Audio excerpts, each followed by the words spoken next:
है साधारण ब्याज ज्ञात करना। जब हमें पैसे की आवश्यकता होती है किसी काम के लिए और हमारे पास पैसा नहीं होता है, तो उसको हम गांव में किसी न किसी व्यक्ति से कुछ रुपया उधार मांगते हैं और कहते हैं कि भाई हमको कुछ पैसा दो, हम इसका सूद सहित तुमको वापस कर देंगे।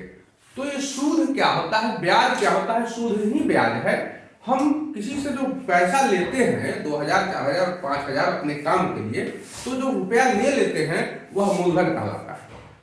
और जितना समय के बाद हम उसको वापस करते हैं, तो वापस करने के क्रम में अलग से कुछ राशि हम लोग तय राशि के अलावा देते हैं, वही रुपया ब्याज कहलाता है। मूलधन से जो ज्यादा हम लोग देते हैं उसको ब्याज कहते हैं। जितना समय के बाद रुपया देते हैं वह समय हो जाता है। और एक निश्चित दर से हम लोग तय करते हैं। जैसे देहातों में 2 रुपया महीना 100 रुपया का लगता है। 100 रुपया का हम कहीं से लेते हैं तो 1 महीना में 2 रुपया ज्यादा देना होता है, तो 2 महीना में 4 रुपया ज्यादा देना पड़ेगा, 3 महीना में 6 रुपया ज्यादा देना पड़ेगा। तो वही 2 रुपया, 4 रुपया, 6 रुपया जो है वही ब्याज है। अगर हम 3 रुपए के दर से ब्याज देते हैं तो 3 रुपया का मतलब होता है कि 1 महीना में 100 रुपया का 3 रुपया देना है। 5% के दर से लेते हैं तो 100 रुपया का 1 महीना में 5 रुपया देना है। तो हम लोग थोड़ा जानेंगे इस पर कि उसको एक साधारण सूत्र से, छोटे से सूत्र से बहुत ही आसानी से किस तरह से हम लोग साधारण ब्याज निकाल लेते हैं। इसलिए कुछ चीज को जानना जरूरी है। पहला होता है मूलधन। मूलधन जो रुपया हम किसी से उधार लेते हैं, ब्याज पर लेते हैं जितना रुपया, उसको मूलधन कहते हैं। इसको पी से सूचित किया जाता है। समय, जितना समय के बाद हम रुपया को वापस करते हैं उसको समय कहते हैं। और समय को टी से सूचित करते हैं, क्योंकि मूलधन की अंग्रेजी प्रिंसिपल होती है, उसको पी से सूचित करते हैं। समय की अंग्रेजी टाइम होती है, उसको टी से सूचित किया जाता है। दर, जिस दर से हम लोग ब्याज देते हैं किसी को, उस दर को रेट कहते हैं, आर से सूचित करते हैं। और ब्याज जो होता है, साधारण ब्याज की हम बात करते हैं, इसको सिंपल इंटरेस्ट कहा जाता है और एस आई से सूचित करते हैं, सिंपल इंटरेस्ट। लेकिन जब हम एक साथ मूलधन और ब्याज दोनों रुपया वापस करते हैं तो उस संपूर्ण राशि को मिश्रधन कहा जाता है। और मिश्रधन को अंग्रेजी में अमाउंट कहते हैं और ए से सूचित करते हैं। तो ये हमारा संक्षिप्त रूप है मूलधन, समय, दर, ब्याज और मिश्रधन का। इसके लिए हमको कुछ फॉर्मूला भी याद रखना जरूरी है, कुछ सूत्र जरूरी है याद रखना, जिसके माध्यम से हम लोग इस ब्याज को परिकलित करेंगे। पहला सूत्र है साधारण ब्याज, एस आई, जिसको हम लोग साधारण ब्याज कहते हैं।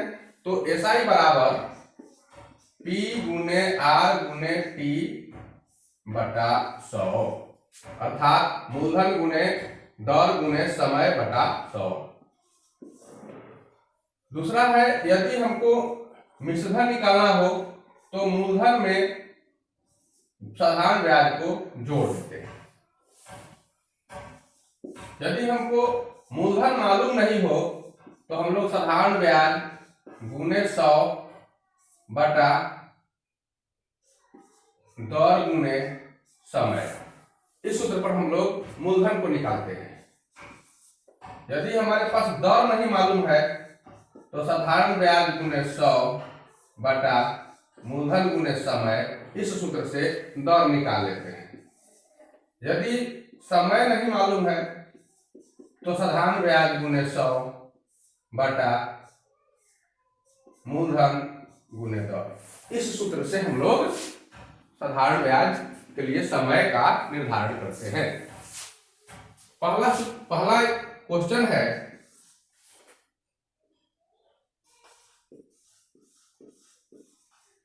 5,000 रुपए का 4%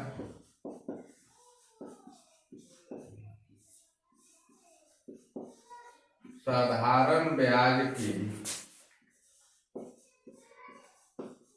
दर से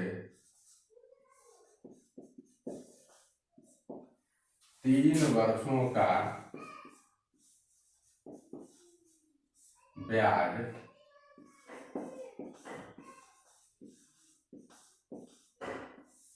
परिकलित करें। परिकलित करना का मतलब होता है ज्ञात करना। तो 5,000 रुपए का ब्याज ज्ञात करना है, 4% साधारण ब्याज की दर है, 3 वर्षों का ब्याज निकालना है। इस तरह का जो भी प्रश्न रहेगा तो यह बैंकों से रिलेटेड होता है, और जो भी यह दर होता है वह वार्षिक होता है। साधारण ब्याज की दर जो है 4% वार्षिक होता है, यह मासिक नहीं होता है। अगर नहीं कुछ लिखा रहेगा यहाँ पर तो आप वार्षिक ही समझेंगे, अगर यहाँ लिखा रहेगा मासिक तो यह मासिक होगा, अगर कुछ नहीं लिखा हुआ है तो यह वार्षिक ही होता है। अर्थात साल में 100 रुपया का 4 रुपया देना है। 4%, प्रतिशत का मतलब कि प्रति सैकड़ा, तो प्रति सैकड़ा 4 रुपया आपको ब्याज देना होता है। आइए हम लोग बनाते हैं, इसको कैसे हल करेंगे। हम 5,000 रुपया लेते हैं किसी से, तो यह मूलधन है हमारा, इसको P बराबर लिखते हैं 5,000 रुपया, यानी हमारा मूलधन है 5,000 रुपया। दर है हमारा 4%, R से सूचित करते हैं, दर हो गया 4%, और समय है 3 वर्ष। समय को हम लोग T से सूचित करेंगे, और यह है 3 वर्ष। हमको निकालना है ब्याज, तो ब्याज का फॉर्मूला, ब्याज को SI करते हैं, और फिर SI का फॉर्मूला यह होता है P गुने R गुने T बटा 100। हम लोग यहां लिखते हैं सूत्र से SI बराबर P गुने R गुने T बटा 100।